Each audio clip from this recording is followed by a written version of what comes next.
Vá de resumos. Abordaremos hoje alguns aspectos do constitucional, métodos de interpretação.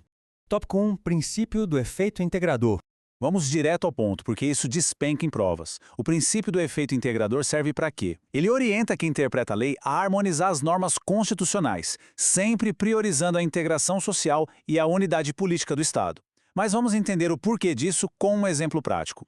Pensemos num grande conflito de competência entre os Estados e a União, bem no meio de uma crise nacional profunda. A aplicação metodológica desse princípio é o que salva o jogo. É exatamente ele que mantém a coesão do Pacto Federativo e impede que o Estado brasileiro se fragmente. Ou seja, a norma não atua num vácuo, ela tem uma função claríssima de nos manter unidos politicamente.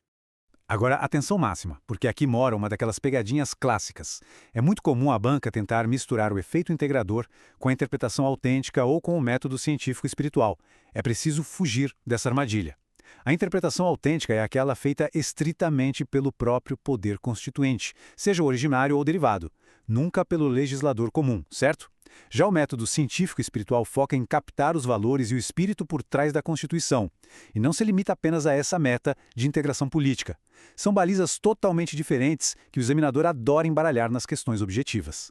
Avançando nas distinções fundamentais, nota-se um contraste enorme entre mutação constitucional e método normativo estruturante. Funciona assim. A mutação constitucional permite que o direito evolua na sua interpretação sem mudar uma vírgula da letra do texto original. E isso acontece independentemente de o problema ter origem interna ou externa ao sistema. O texto fica lá, intacto, mas o seu sentido se atualiza para acompanhar a sociedade. Por outro lado, o método normativo estruturante propõe um diálogo constante e equilibrado entre a norma escrita e a realidade dos fatos, sem dar primazia cega a nenhum dos lados. A regra de ouro aqui é: mutação altera o sentido de forma invisível, enquanto o método normativo estruturante promove esse diálogo metódico entre texto e fato. Tópico 2. Máxima efetividade versus interpretação conforme a Constituição. O princípio da máxima efetividade determina que se deve extrair o maior conteúdo possível, a maior força normativa de uma regra constitucional. O objetivo é muito claro: garantir que a Constituição não vire uma mera promessa de papel. Trazendo para a prática, tomemos o direito à saúde. Pela máxima efetividade, busca-se garantir que o comando constitucional de acesso à saúde seja genuinamente executável e materializado na prática diária dos tribunais. É entregar aquele resultado que o Constituinte lá atrás efetivamente projetou para a sociedade.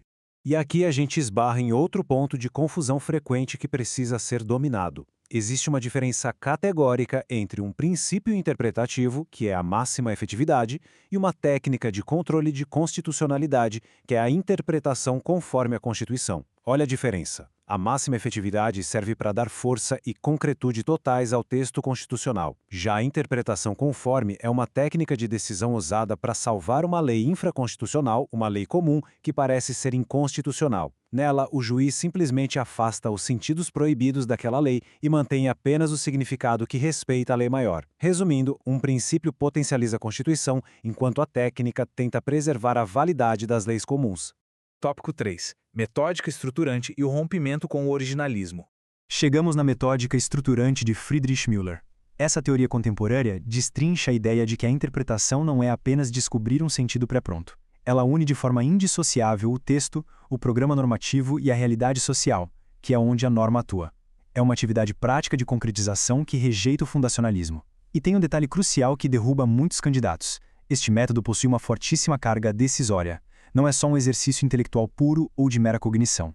Mas atenção, embora a teoria entenda que a norma é muito mais ampla do que o texto escrito, o método de Müller não ignora o plano linguístico. As palavras escritas continuam sim impondo limites.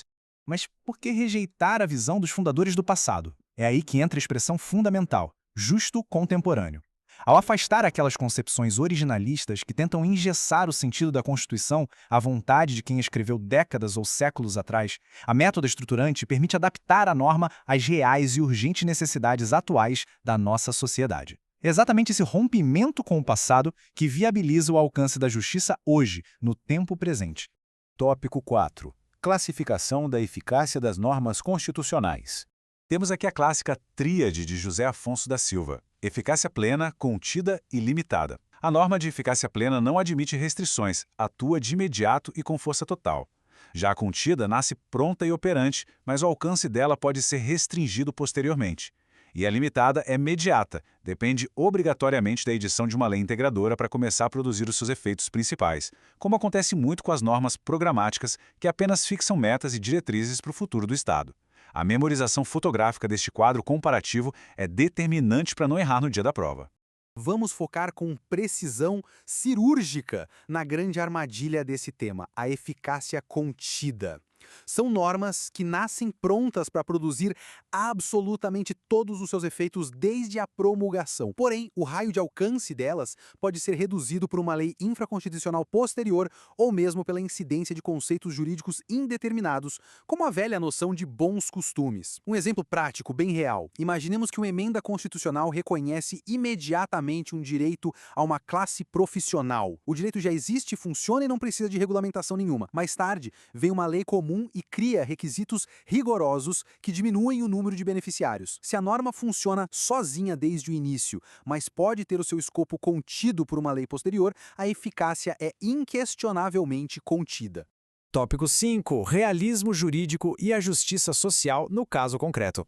O conceito de realismo jurídico joga a real sobre o duro cotidiano forense. O direito é, em última análise, aquilo que o juiz efetivamente decide no caso concreto.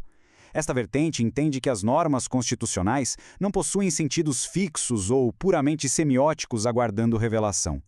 Para ilustrar a profundidade disso, pensemos no problema extremamente sensível da ocupação de imóveis há muito abandonados para fins de moradia.